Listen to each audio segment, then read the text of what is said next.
Sociedad 3.0 Multimedios presenta.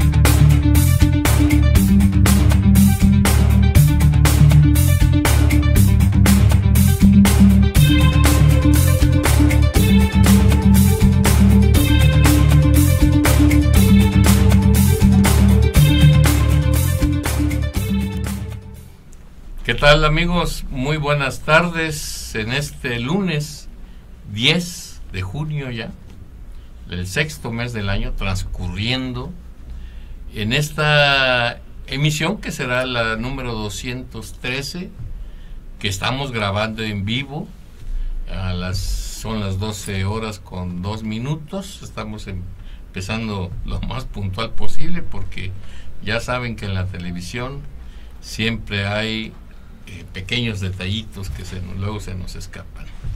Conmigo, como siempre, mi amigo, mi maestro, el decano del análisis político en Veracruz, el estimadísimo Alfredo Bielma Villanueva. Alfredo, bienvenido. Y oye, pues otra vez lo mismo, ¿no? Ya parecemos brujos, no sé, porque a veces hablamos de las posibles consecuencias de actos y esta semana está llena de acontecimientos. Vivimos una semana terrible por este tema de los aranceles que el presidente norteamericano Donald Trump pretendió imponer a México. El viernes de la semana pasada, una misión diplomática mexicana encabezada por el canciller Marcelo Ebrard acudió a Washington sin saber, Alfredo, que pues no estaban sus contrapartes norteamericanos, ¿no? Y tuvieron que esperar hasta el miércoles para sentarse con ellos, aunque hubo algunas reuniones previas con otros funcionarios estadounidenses del gobierno de Donald Trump. Finalmente, el viernes, después de 3 días de duras negociaciones, se llega a un acuerdo que se celebra. Le llamaron un acto de unidad y por la dignidad del país y de amistad con los Estados Unidos en Tijuana el sábado a las 5 de la tarde. Se celebra un acto masivo donde se festina este acuerdo, Alfredo, pero el asunto no es tan fácil, tiene muchos matices, tiene que ver con la política que este nuevo régimen, el gobierno de la Cuarta Transformación, inicia con respecto a la migración de puertas abiertas, donde se les prometió trabajo, se les prometió estudios, se les prometió visas humanitarias y no sé qué tantas cosas, y la frontera se abrió de par en par y se encargaron de medir cualquier cantidad de caravanas migratorias y evidentemente pues a cruzar México, porque su interés de la gran mayoría no es quedarse en nuestro país, sino ir hacia los Estados Unidos. Este hecho tuvo sus consecuencias. Las consecuencias que en Estados Unidos está exacerbado el tema del racismo hacia los países centroamericanos y el mexicano, por supuesto, también. Pues que el presidente norteamericano, que ha predicado precisamente contra la migración, pues se sintió invadido en las fronteras. Digo, cualquier cantidad de centroamericanos y de mexicanos, sobre todo centroamericanos, van y piden asilo político por razones humanitarias en Estados Unidos. Y esto se fue complicando. Vino el yerno del presidente a una cena privada donde seguramente le expresó la inquietud, no hicieron caso, pensaron que no iba a pasar nada y finalmente respondió Trump y para unos humilló al país, lo puso de rodillas porque este tipo no es más que un chantajista. Y para otros, pues fue una negociación exitosa.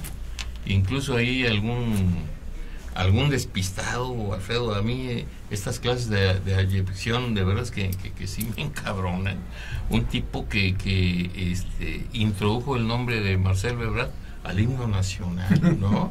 Y otro allá, ese de Veracruz, un personaje importante que le llamó estadista de talla mundial al presidente López Obrador por esta negociación. Yo creo que todos los excesos son malos y bien vale la pena, tú escribiste al respecto, Alfredo, bien vale la pena pues platicar sobre el tema, porque no es un asunto fácil, no se ha resuelto nada, es solamente un convenio a revisar en 90 días. Estados Unidos va pronto, Donald Trump, ahora el 18-19 de junio, en unos días, va a anunciar que su pretensión de reelegirse. El tema México es la piñata preferida de Donald Trump, exacerbando esas condiciones racistas de alguna población norteamericana, y seguramente vamos a seguir siendo chantajeados por este individuo. ¿Cómo ves el tema, Alfredo? Sí, visto desde el punto de vista del resultado, o sea, de que no hay aranceles, pues sí, la negociación tuvo éxito. Pero ya en un contexto comparativo con la realidad, pues definitivamente habrá que conceder que nosotros, el gobierno de México, pavimentó el camino para que se diera esta presión fuerte del presidente de los Estados Unidos. Ya lo apuntaste, vino el yerno del presidente, el yerno de la nación, le dicen en los Estados Unidos, vino y les puso al presidente de la República la preocupación del presidente Trump. Efectivamente no hicieron caso, siguió la secretaria de Gobernación, la encargada de esta política migratoria, casi convocando a los centroamericanos a venir a México, ofreciendo trabajo, visas de trabajo, y bueno, que finalmente se concreta en partes de esta negociación, que México concede servicios de salud, educación y trabajo a quienes van en como busca si en México de asilo, no hicieran falta esos tres temas, ¿no? Y me puse a pensar ahora en el meeting del sábado pasado allá en Tijuana, cuando habló de esto Ebra, de lo que se había conseguido para los migrantes, servicios de salud y educación, todo el mundo aplaudió. Pero esto es cosa de la muchedumbre no tiene conciencia, conocimiento de lo que es cuesta, absolutamente, ¿no? Simple y sencillamente responde al estímulo momentáneo. O sea, ese aplauso no significa absolutamente nada, sino la ignorancia total de lo que realmente significa, lo que es otorgarle servicios de salud y educación y trabajo en un país en donde no hay fuentes de trabajo, en un país en donde los hospitales del gobierno en su área de urgencia están totalmente saturadas porque no alcanza el servicio para atender a los mexicanos. Imagínense ustedes un adicional más, casi 1 millón de centroamericanos, de migrantes. Pues esto viene a dar al traste con mucho de las políticas del actual gobierno, porque lo distrae, eso es indiscutible. No, ¿y de dónde va a sacar recursos? No hay recursos para eso, ni siquiera están presupuestados. Habrá que desviar de lo mucho que ha cortado a la ciencia, a la educación y a muchísimos sectores de importancia en la administración pública para derivarlos hacia la atención a este grave problema. Pero además el problema no termina, ahí está latente, porque efectivamente pues el presidente Trump está en plena campaña reeleccionista y México es un sparring ad hoc, idóneo para esa su propuesta de reelección en los Estados Unidos, es decir, cada vez que nos ataca, como fue este asunto de los aranceles. Este es producto justamente de una estrategia político-electoral de los Estados Unidos, e insisto que nosotros propiciamos que el gobierno, y si tú te das cuenta, la propia secretaria de Gobernación pues desapareció. No estuvo en las negociaciones, ¿no? Desapareció del escenario porque o no quiso, no supo o interpretó fielmente lo que su jefe, el presidente, le decía, y aquí tenemos las consecuencias, ¿no? No, sin duda. Sí. Y este tipo de acontecimientos muestran tres cosas, Alfredo. La profunda debilidad estructural en cuanto a la dependencia de la economía mexicana de la economía norteamericana. La falta, de verdad, y lo digo de manera personal, la falta de firmeza por parte de un gobierno ante las amenazas de un desquiciado como es el presidente norteamericano. Y tercera, Alfredo, que quizás es la más lamentable desde mi perspectiva. México se dio todo, Estados Unidos no dio nada. O sea, viendo lo que se acordó, lo poquito que hemos podido observar, porque luego ya Trump soltó un tuitazo ahí que es muy preocupante, ¿no?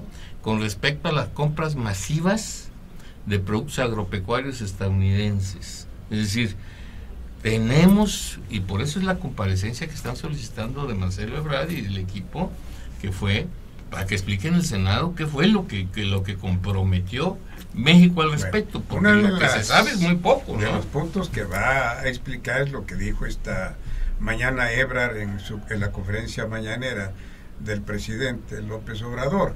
Dijo que por su parte los Estados Unidos se comprometieron a estudiar el proyecto que presenta México para desarrollar económicamente a estos países de Centroamérica, a estudiarlo, por supuesto. Bueno, ese es el compromiso que hizo, pero pues nosotros ya conocemos cuál es el ánimo político del presidente. Eso y nada es lo mismo, ¿no? Le interesa muy poco a aquellos, a él lo único que interesa en primer término es la reelección, primero.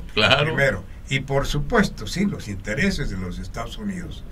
Lo que ocurre en México, lo que ocurre en Honduras, en Guatemala, esto es asunto de otro costal que a él no le interesa. Entonces, lo que pueda decir Ebrard, pues es válido, es una gente con muchísima experiencia y no creo que esté mintiendo. Por esto dijo, va a estudiar Estados Unidos el proyecto presentado, pero lo envolvió bien, porque entonces dijo que el presidente López Obrador era un hombre visionario, porque había hecho esta propuesta, etcétera, etcétera, y sin este proyecto, sin la realización de un proyecto de esta naturaleza, que es condición sine qua non para evitar el arribo de muchísimos migrantes a México, buscando el sueño dorado, ¿no? Pero bueno, finalmente yo insisto, esto es producto de una errónea política migratoria que no supimos aplicar, y bueno, pues nos castiga. Y, sí, prácticamente nos castigó. Nos hicimos harakiri. Nos castigó. Y entonces ya formamos parte de la agenda del presidente de los Estados Unidos. Porque además estamos sujetos a que dentro de 45 días él diga, me gustó o no me gustó lo que están ustedes haciendo. Va otra vez, ¿no? Ahí yo dudo, de verdad, viendo el comportamiento de Trump, tanto como empresario como presidente en estos últimos años, dudo que el individuo no chantaje más adelante a México. Sí, México es la piñata ideal para su proceso electoral, para intentar reelegirse. Segundo, yo veo con muy pocas posibilidades, y lo digo con sinceridad, esta propuesta del presidente López Obrador para el desarrollo de Centroamérica. No porque esté mal el plan, sino porque se necesita mucho recurso. ¿Y quién lo va a invertir? Los gobiernos centroamericanos, lo que es Guatemala, El Salvador y Honduras, no tienen los recursos. Estados Unidos, como tú dices, o como dijo Ebrard, va a estudiar. O sea, eso no lo compromete a nada, y tenemos que ser muy claros con nuestro auditorio. Es decir, no hay ninguna garantía de que Estados Unidos o de que el presidente Trump cumpla, si es que se acordó algo, a apoyar a las naciones centroamericanas. Porque tienes razón, Alfredo, sin un desarrollo económico, la migración va a continuar, querámoslo o no. Ahorita, una de las condiciones también muy cuestionada por parte de varios analistas a nivel nacional e incluso internacional, salió una nota muy buena en el periódico El País de España, donde se dice que mandar 6.500 soldados de la Guardia Nacional a la frontera sur, es decir, a la frontera que existe entre México y Guatemala, que es de aproximadamente 250 kilómetros, solamente entre ellos, porque falta la frontera con Belice. Y Belice tiene muy poco control sobre sus fronteras. Los que hemos estado alrededor o visitado la nación de Belice sabemos que pues ahí en la zona libre, es muy holgado el tema del acceso y la salida, no solamente de la zona libre de Belice, que ya ha perdido mucho de lo que antes fue, ¿no? Sino que gran parte de la frontera de México con Belice es selva. O sea, y difícilmente va a haber garitas, va a haber cuidando pues cada kilómetro de selva. Es muy difícil pensar. Entonces, lo que se ve venir es que si se sella la frontera sur con esos 6.500 soldados de la Guardia Nacional, ocurren dos cosas. Pueden frenar sin duda alguna la migración de Centroamérica a costa de 6.500 elementos que se necesitan al interior del país para los temas de seguridad pública, Alfredo, que no se está poniendo en primer lugar. Es decir, nada más se habla del traslado de 6.500, pero no se habla de los efectos que tiene al interior del país el que se distraigan 6.500 elementos de la Guardia Nacional para cuidar fronteras. Fundamentalmente económico. Ya nos volvimos protectores del imperio.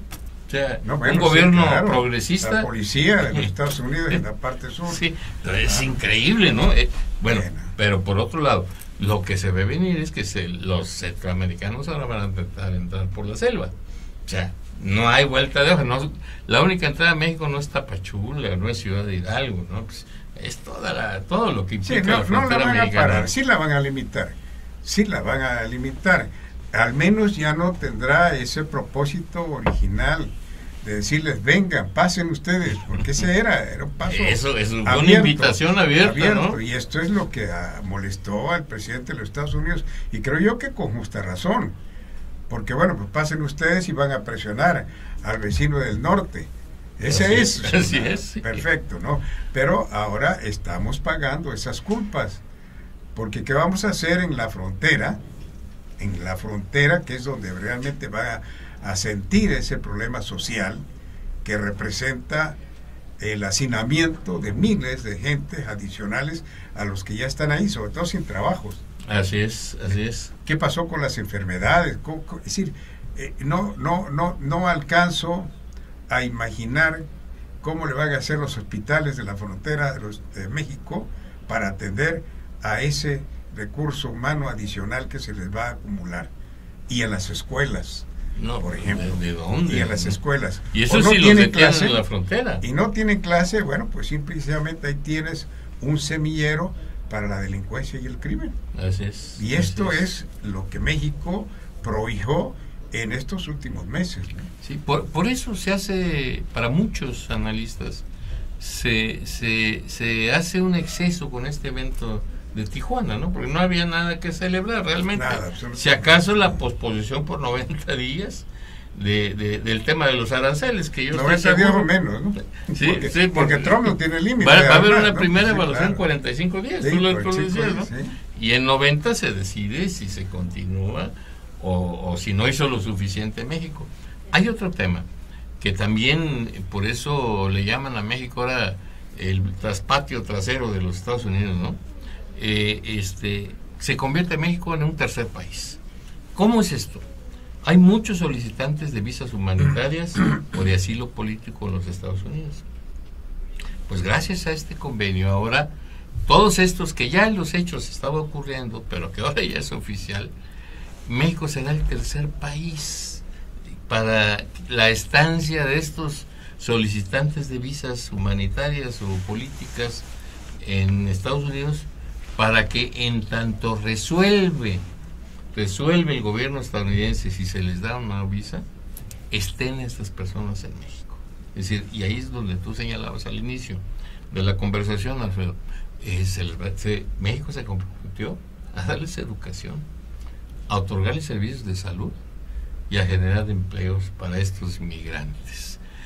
Yo me pregunto otra vez, está bien estas cuestiones humanitarias, pero primero debemos de voltear a ver a nuestro pueblo, ¿no? Que bastante limitado están estos tres servicios para el pueblo mexicano. Pero bueno, ahora es humillante esta circunstancia, aunque sea por razones humanitarias. Los gringos ya no los van a tener, ya no les van a costar a los gringos, tenerlos ahí en su país, aunque los tenían hacinados en estaciones migratorias, todo eso. Ahora van a estar acá, de este lado, y México asume el compromiso de mantenerlos. Que eso, de verdad, me parece un asunto, pues cuando menos lamentable, Alfredo. No podemos, México no tiene la capacidad económica, van a tener que distraer recursos de otros lados, como comentábamos. Y aunque no es oficial todavía esto del tercer país, seguro no está todavía aceptado por México, pero en los hechos así es. Así va a ser, es decir, seguiremos aceptando a los que no admite Estados Unidos, y mientras tanto le dan así lo que puede demorar hasta 2 años. Hasta 2 años, o más, bueno, mientras tanto vamos a mantener a gente a la que no le vamos a poder dar trabajo. No, pues ¿dónde? ¿No? ¿De dónde? ¿En la frontera de dónde? ¿De las maquiladoras? Salvo que Trump permita pues que se dediquen a quitar el muro, ¿no? Y ya luego él sigue haciéndolo y ahí nos vamos, ¿no? Es dramática la situación de México en este momento, y esto de lo que tú bien comentas del mitin en Tijuana, pues fue totalmente desproporcionado entre lo que se alcanzó y el mitin, lo que allí se dijo. Es más, finalmente lo del mitin fue para ocultar realmente todo esto, ¿no? Así es. Para ocultar una muy mala actuación del gobierno previo a estas negociaciones. Se ganó bien por Ebrard, condujo bien las negociaciones, porque finalmente no hubieron tarifas arancelarias, pero finalmente lo que se nos impuso hay que cumplirlo, y la espada de Damocles la seguimos teniendo, ¿no? Sí, y de verdad que yo quiero resaltar esto, porque de veras que la abyección de algunos pirujos de la cuestión de meter a Ebrard en el himno nacional que se estaba cantando, dices, qué bajeza de individuo y qué ganas de ganarse que le echen el maíz con gorgojo que le sobra la cuarta transformación, porque de veras no entiende uno este tipo de cosas, ¿no? Ebrard sin duda alguna hizo una buena negociación, en el sentido de que pospuso en el tiempo el tema de los aranceles. Del cumplimiento del convenio, pues se verán los resultados, ¿no? Pero oye, de eso a meterlo al himno nacional que se estaba cantando. Pero además, ¿cómo nos verán en Europa y en el Oriente? Ellos han tenido este problema con frecuencia de los aranceles y no han hecho absolutamente nada. Simplemente van, se sientan en una negociación, van, vienen, etcétera, pero no hacen este acto tan desproporcionado, ¿no? Pero bueno, eso esta forma es parte, ¿no?, de la nueva, de la cuarta transformación. Vamos a un corte comercial y enseguida estamos con ustedes.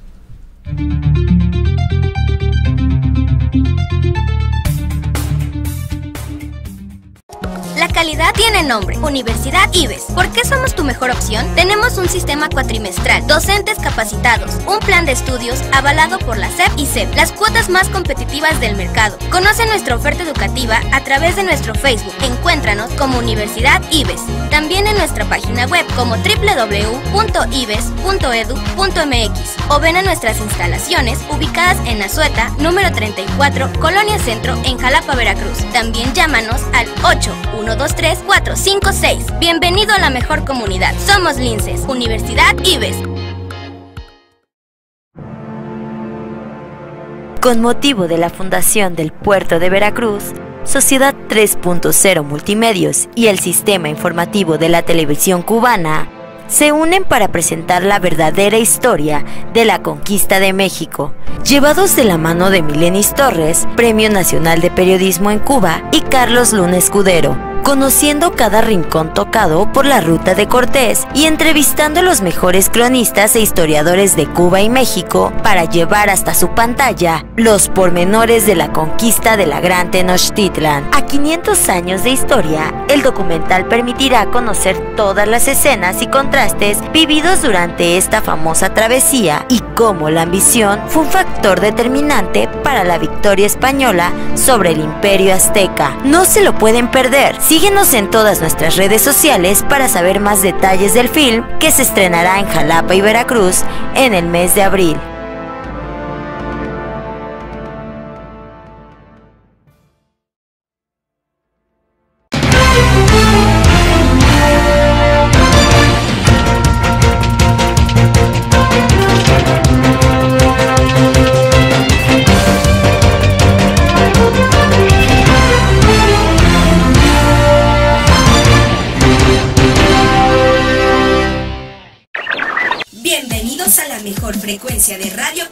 internet, Sociedad 3.0 Radio. La radio en conexión con el mundo en conexión con la radio. Sociedad 3.0 Radio. Sintonízanos a través de nuestras diferentes plataformas www.sociedad3.0.com y www.ibes.edu.mx, o también a través de Facebook. Encuéntranos como Sociedad 3.0.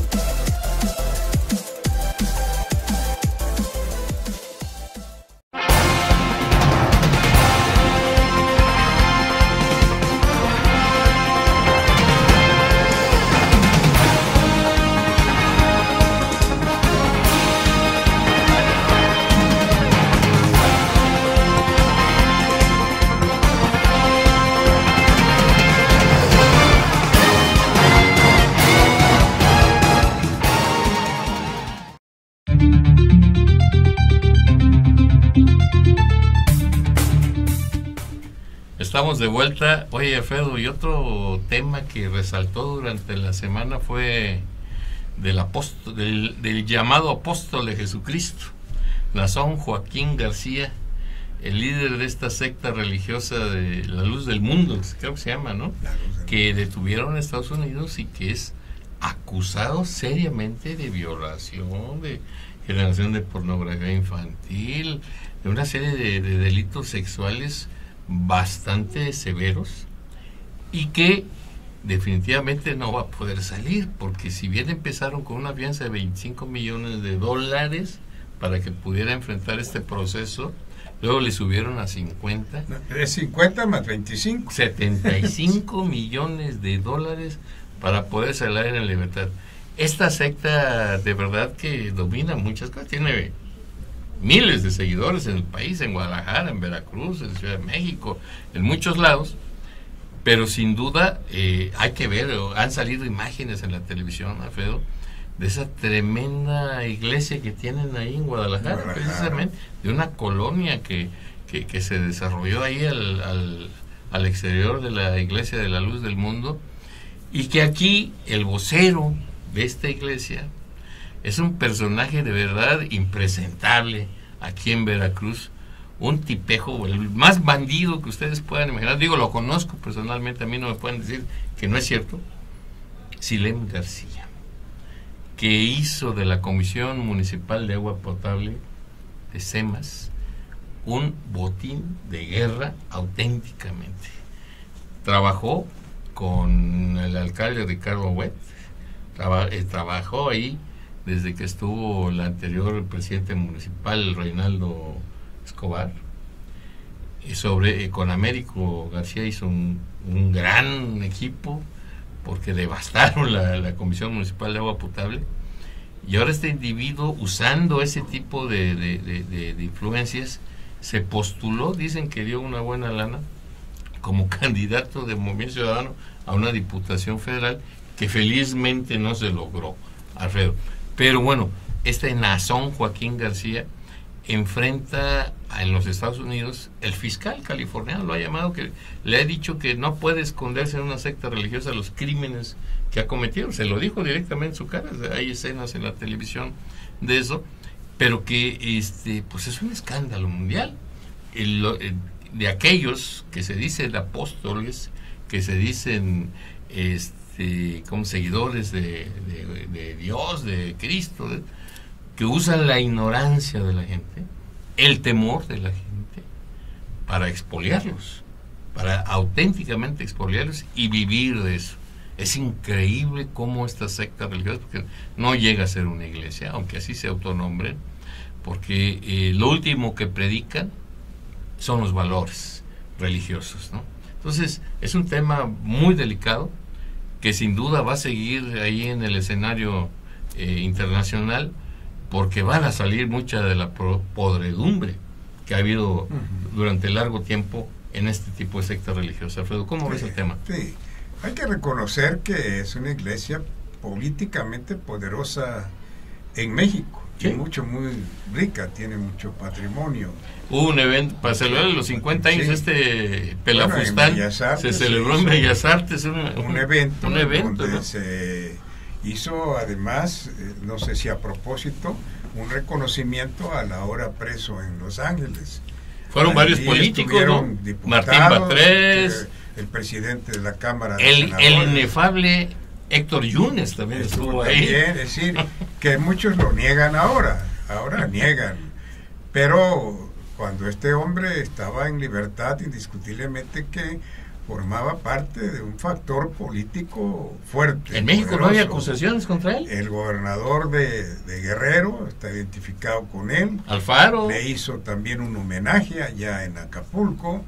En fin, muchísimos políticos que dependen porque la fuerza política que tienen, la convocatoria ante sus feligreses es extraordinaria, y orientar a esta gente a votar por una determinada candidatura no se les dificulta, porque además son gente que mira hacia el frente única y exclusivamente, no razona, no combina el razonamiento con la fe, simple y sencillamente tienen fe en lo que la dicen necesidad sus de pastores, creer ¿no? en algo, ¿no? Porque incluso decir, cuando escuchamos al vocero nacional de esta iglesia decir que Nazón Joaquín seguirá siendo el líder porque ese es un cargo que se lo dio Dios, bueno, que se le dio Dios, porque el fundador de la iglesia fue su abuelo, el continuador fue su padre, y ahora él es el apóstol de Jesucristo. Así ¿no? es, pero bueno, pues esa es la estructura jerárquica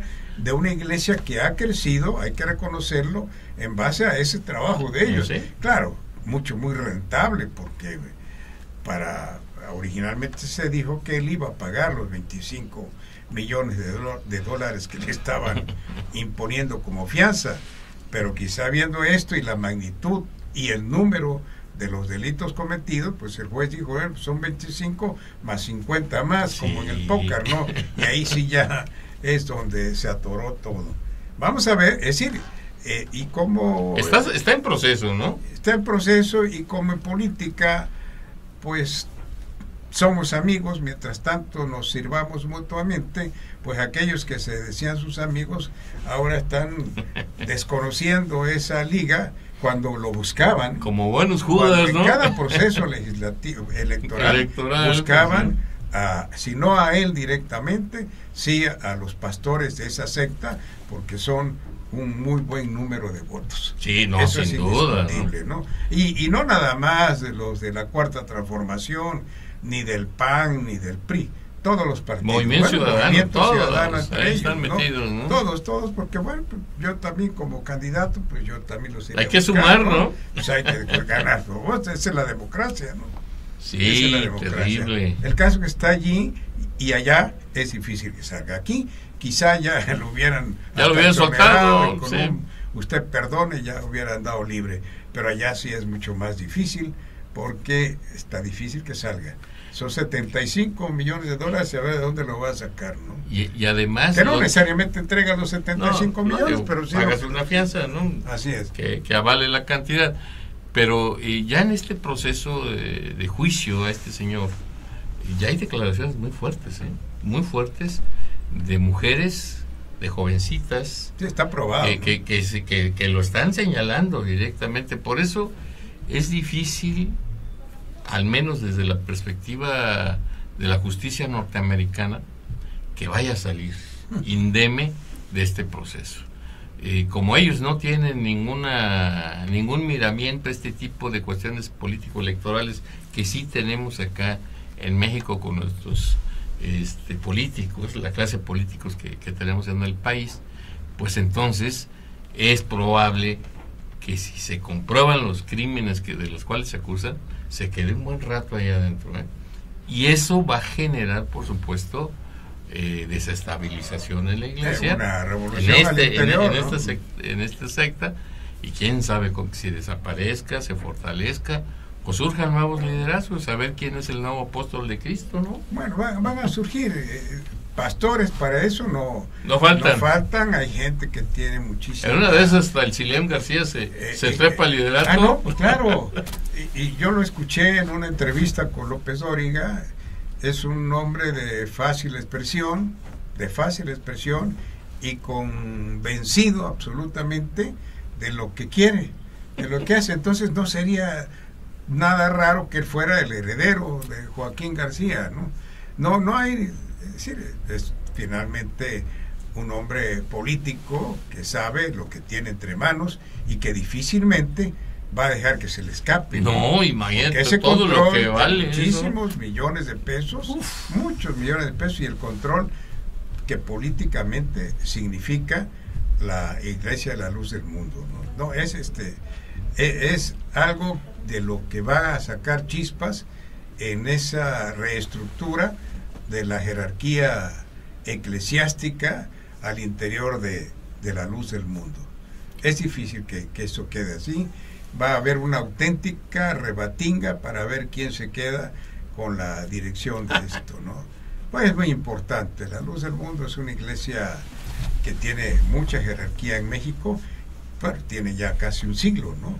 Sí, un siglo. en 1926 se fundó esta secta religiosa. Casi con el inicio después de la guerra cristera. Precisamente como una expresión para refugio de Uh-huh. todos aquellos que eran atacados por el gobierno mexicano de aquel entonces, porque hubo el conflicto de la guerra cristera, fue una contención social 29, bastante significativo en la historia del país, y así se surge la Iglesia de la Luz del Mundo, como ellos se autonombran. Bueno, y además hay que reconocerles también que tienen una arquitectura muy especial.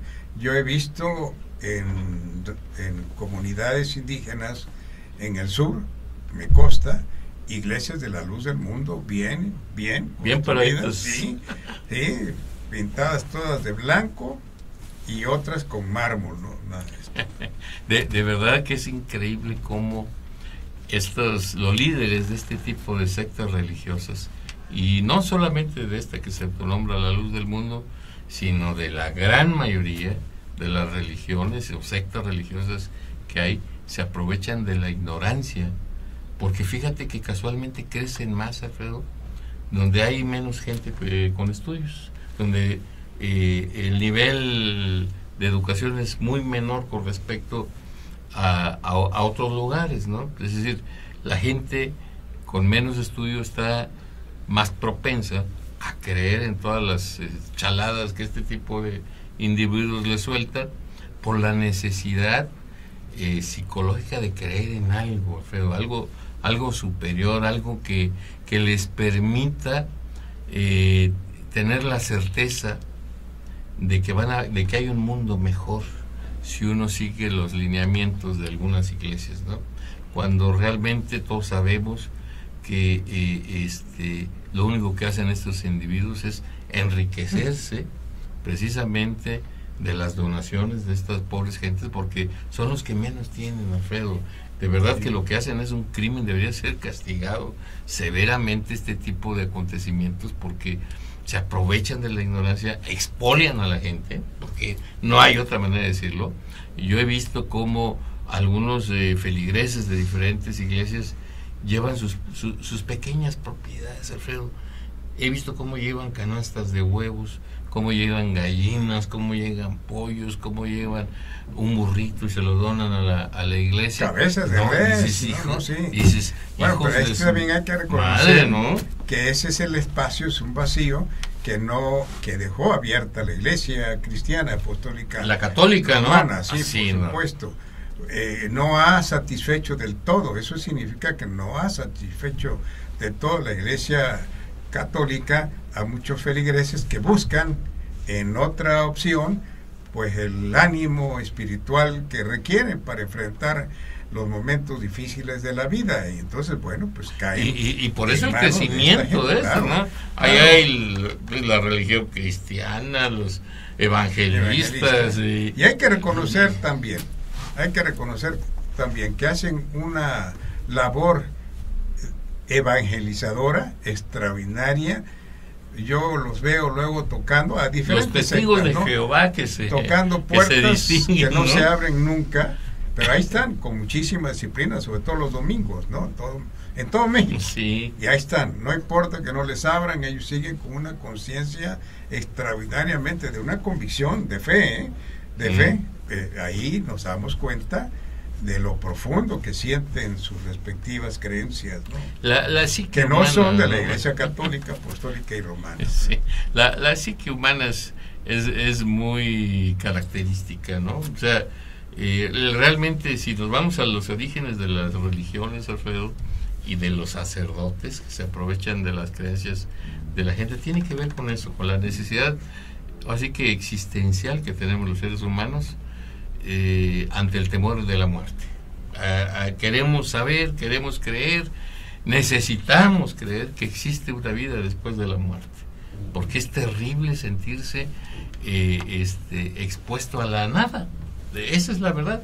Aquí se originan precisamente en este contexto todas las religiones, todas las religiones. Aquellos primeros sacerdotes que se decían que podían interpretar el primer Dios que hubo fue el sol, que es el que daba la luz, el calor, y luego la luna, y luego la lluvia, y todos los fenómenos naturales que en la época primitiva de la humanidad no sabíamos explicarnos, precisamente. Entonces surgieron los primeros vivales que decían que ellos interpretaban este tipo de fenómenos que eran nuestros dioses, y así fue evolucionando hasta que surge la figura de Cristo, que surge la figura y bueno, se montan las religiones sobre este tipo de acontecimientos y ocurre lo que ha pasado, ¿no? De verdad que ojalá, si se comprueban estos delitos sexuales de este individuo Nazón Joaquín García, ojalá se le castigue con severidad. Y se me ocurre pensar en el padre Maciel de los Legionarios de Cristo, muy parecido, pero este tipo era un homosexual declarado que violó a muchísimos niños y que fue protegido por la Iglesia Católica. Terrible también el asunto del padre Maciel. Porque si no lo ponen en evidencia, el Vaticano, según quienes conocen de eso, tenía ya preparado el proceso para su beatificación. Imagínate. Nada de eso, Maciel. Y sí, es un caso paralelo, ¿no? Es un caso paralelo. Lo que en el fondo de esto llama la atención, bueno, ¿a qué se debe? ¿A qué se debe? Es decir, ¿eres así y por eso buscas ese camino?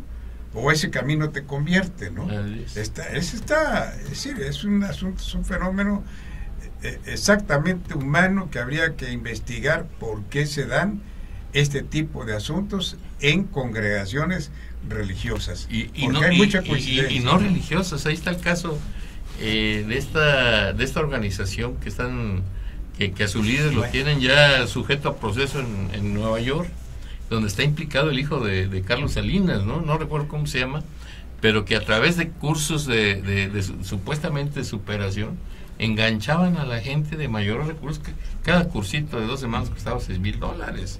O sea, no cualquiera puede pagar, pero les hacían un coco wash impresionante, y al final ocurrió lo mismo. Es decir, se cometieron delitos sexuales, y por eso está en proceso este individuo, no recuerdo su nombre, en Nueva York. O sea, el mecanismo, si te fijas, es el mismo.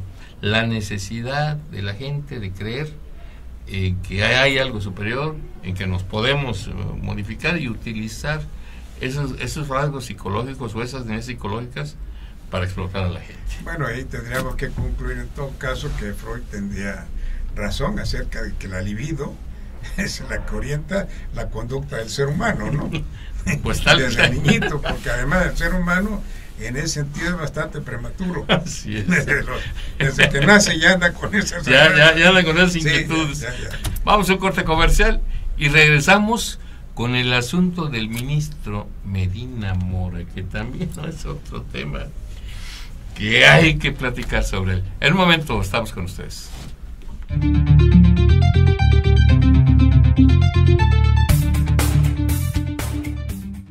Universidad Martí. Educación de clase mundial. Únete a nosotros y forma parte de nuestra comunidad educativa. Contamos con licenciaturas, maestrías y doctorados. Nuestra dirección, calle Costa Rica, número 415, Colonia 27 de septiembre, en Poza Rica, Veracruz. O pide informes al teléfono 782-822-3350. Encuéntranos en Facebook como Universidad Martí y en nuestra página web www.umarti.edu.mx. Forma parte de nuestra comunidad. Universidad Martí. Educación de clase mundial.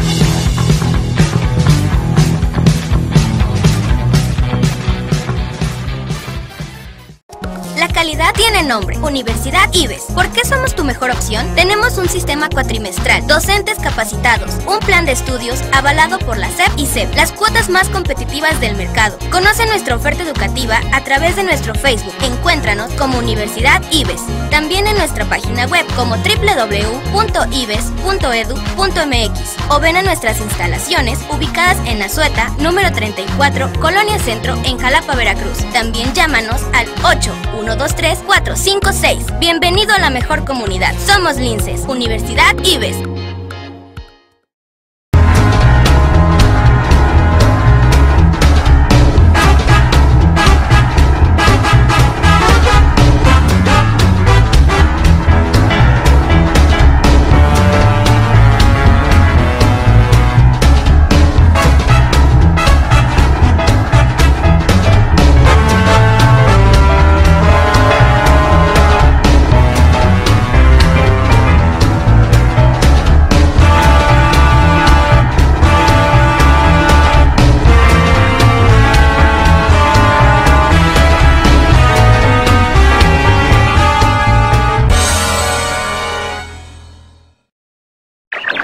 Bienvenidos a la mejor frecuencia de radio por internet, Sociedad 3.0 Radio, la radio en conexión con el mundo en conexión con la radio, Sociedad 3.0 Radio. Sintonízanos a través de nuestras diferentes plataformas, www.sociedad3.0.com y www.ibes.edu.mx, o también a través de Facebook. Encuéntranos como Sociedad 3.0.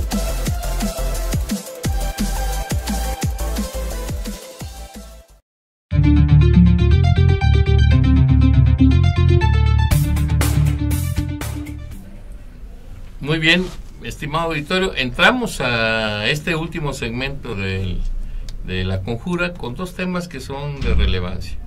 Ya decíamos antes de irnos al corte que está el asunto de Eduardo Medina Mora, pues es, ¿cómo se les llama a ellos? Medina Mora. Sí, pero magistrados, ¿cómo se les dice? Es magistrado de la Suprema Corte de la Suprema Corte de Justicia. Ministro de la Suprema Corte de Justicia, donde de repente el columnista Salvador García Soto, que escribe para el Universal, luego nos pasa en una comisión por el nombre, pues devela una investigación que se está realizando en Inglaterra y en Estados Unidos con movimientos sospechosos de grandes volúmenes de dinero. Alfredo, a ver si me puedo explicar en unas pocas líneas. Resulta que este señor fue Procurador General de Justicia, fue embajador de México, tanto en Inglaterra como en Estados Unidos, y luego antes de ser ministro de la Suprema Corte de Justicia de la Nación, pero a partir de que llega, porque fue propuesta del presidente de Ernesto, ¿cómo se llama? Peña Nieto. De Peña Nieto, para que llegara a ser ministro de la Suprema Corte de Justicia. A partir de ese año, que es el 2015 me parece, se empieza a dar una serie de movimientos que en resumen superan los 100 millones de pesos, Alfredo. 100 millones de pesos en estos 3-4 años de movimiento. Y resulta que además, según sus declaraciones del impuesto sobre la renta, pues sus ingresos en esos años no superan los 26 millones. Entonces, 26 contra más de 100, pues hay una gran diferencia, y obviamente esto ya lo tiene a petición del gobierno norteamericano, dice el presidente López Obrador, ya lo tiene en sus manos la Secretaría de Hacienda para revisar este proceso. Sin duda, sale muy cuestionado, Alfredo, ya hizo una declaración, pero no aclaró con respecto a estos movimientos. Dijo que todo es explicable y que todo, ya saben las declaraciones de los políticos.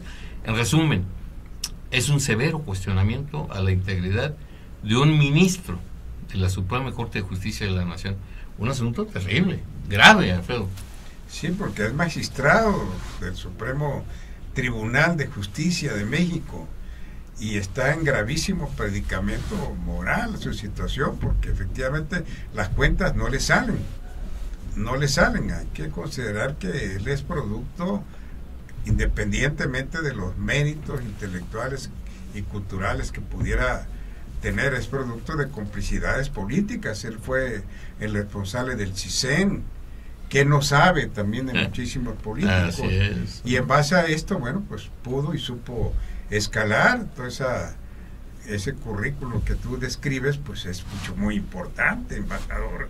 ¿En qué países? Estados Unidos, Inglaterra, etcétera. No es cualquier cosa. Y ahora ministro de la Suprema Corte de Justicia de la Nación.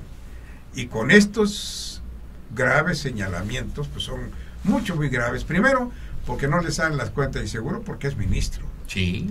¿Qué es lo que procede ahora justicia, para él? ¿no? Es difícil que de motu propio decida salirse, pero creo que lo van a someter a juicio político, ¿no? El Congreso, sí, ¿no? Las circunstancias porque tiene inmunidad también, ¿no? A orillar a tomar una decisión y ver qué es lo que va a hacer. Es muy grave su situación, porque o sale del país huyendo, con todo lo que esto implica, porque ya huir en estos tiempos de la globalización informativa es muy difícil esconderse.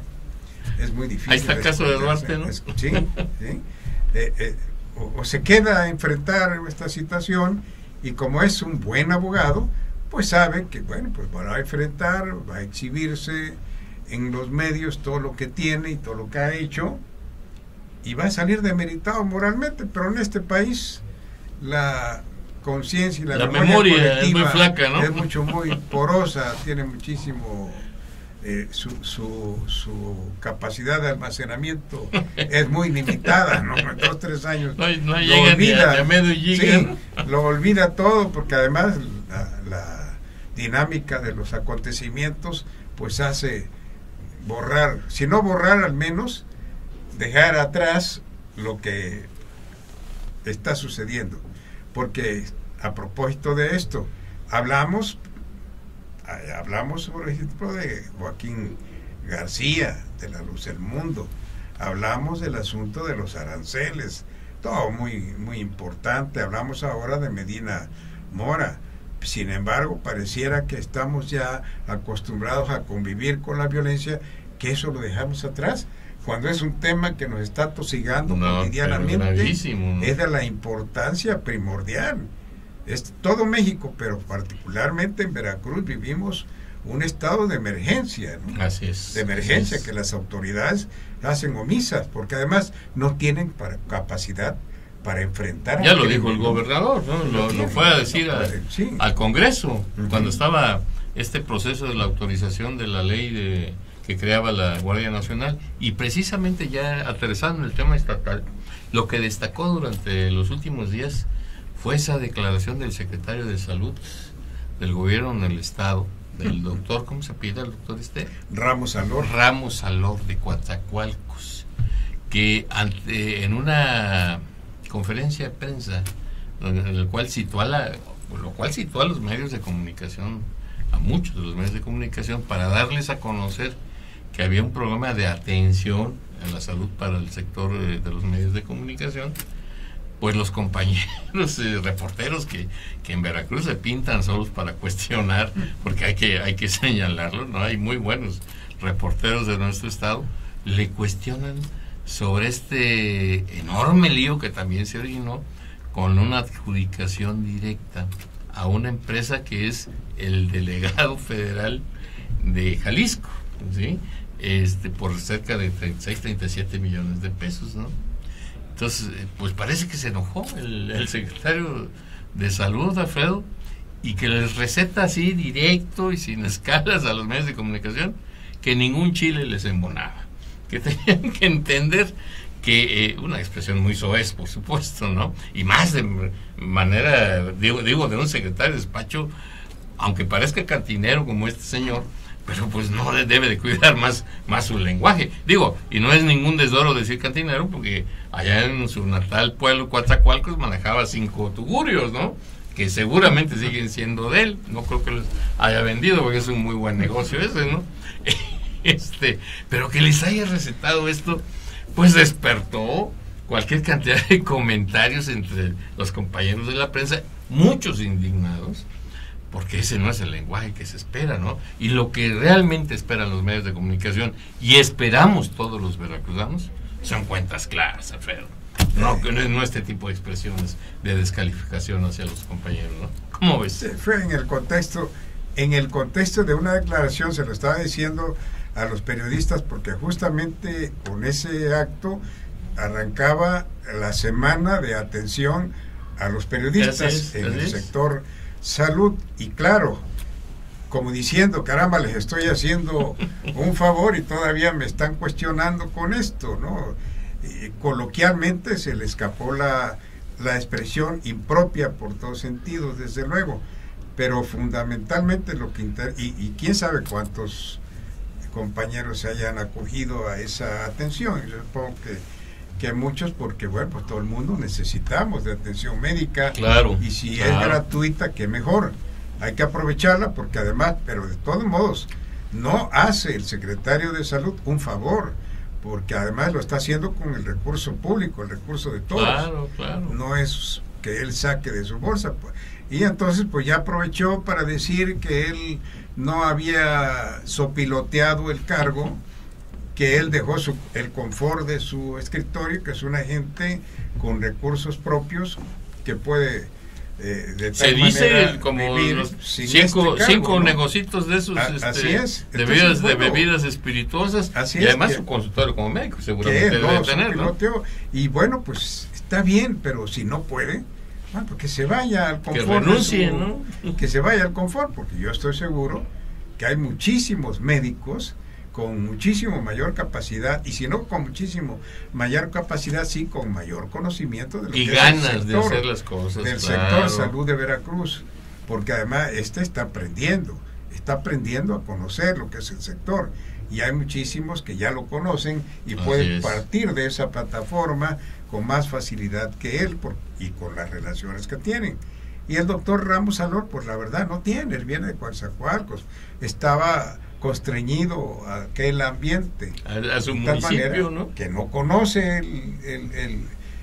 a fondo el asunto del sector salud, que lo tiene mal, que él no va a sacar al sector salud adelante. De eso sí. Ya está visto, ¿no? Digo, no solamente es la falta de ojalá recursos, pudiera hacerlo. Ojalá. Que pero difícilmente. Y es que está en un contexto especial el estado de Veracruz. No podemos olvidar que hay una austeridad extrema en el uso de los recursos públicos, aunque ya dijo el presidente López Obrador y lo ha dicho el gobernador Cuitlava García Jiménez, que la prioridad es que los hospitales estén funcionando y que tengan cobertura en el otorgamiento de medicinas.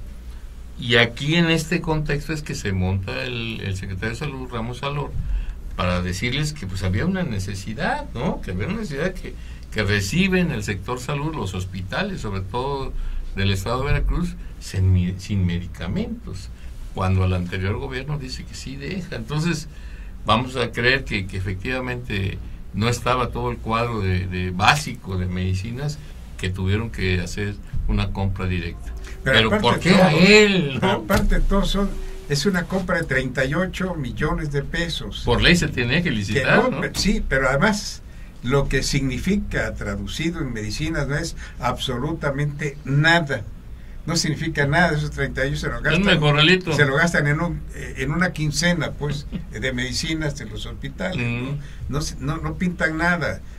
La compra esa ya se diluyó, esa medicina. Ahorita no hay medicinas, pues. No hay medicamentos en el sector problema, salud. ¿no? Eso es algo, hoy al menos se publica, y Sociedad 3.0, ahí en el Carrusel, trae la noticia en el sentido de que en el Hospital Regional de Veracruz no hay medicamentos contra el cáncer. Esto terrible, es gravísimo, gravísimo, pero no nada raro, porque acá en el SECAM, uno de los mejores institutos de cancerología que llegó a ser, Del país, claro. tampoco hay de eso, ¿no? No, Es grave. Y los enfermos, por supuesto, pues padeciendo este tipo de acontecimientos. Pero los cuestionamientos surgen, Alfredo, no por el afán de joder de la prensa, hay que decirlo. O sea, lo que viene predicando el gobierno de la Cuarta Transformación, tanto a nivel estatal como a nivel nacional, es el fin de la corrupción, las cuentas claras, la transparencia en el uso de los recursos públicos, el abatimiento de las adjudicaciones directas que propiciaron la corrupción, que señalan que hubo en las otras administraciones y que es una demanda ciudadana, es decir, que se abata la corrupción, que se transparente el uso de los recursos públicos. Y tal pareciera, salió por ahí algún artículo donde hablaba sobre el balance de los primeros 6 meses, estamos corriendo el 7º, de la administración de Morena, y que el 75%, creo que fue Animal Político el que lo sacó, Alfredo, que decía que el 75% de las compras del gobierno federal, el 75% ha sido por adjudicación directa. O sea, no están predicando con el ejemplo, definitivamente. No hay transparencia, hay mucha opacidad, y eso se presta a corrupción, que es lo que dice López Obrador que vienen a combatir, ¿no? Eso sí, definitivamente va en sentido contrario al discurso, ¿no? Así es. Pero bueno, así se mueven las cosas en nuestro estado, en el país y en el mundo. Queremos agradecerle, por supuesto, el favor de su atención, todos los que estuvieron al pendiente de esta emisión 213 de La Conjura. Alfredo, nos vamos. Hasta la próxima. Sociedad 3.0 Multimedios presentó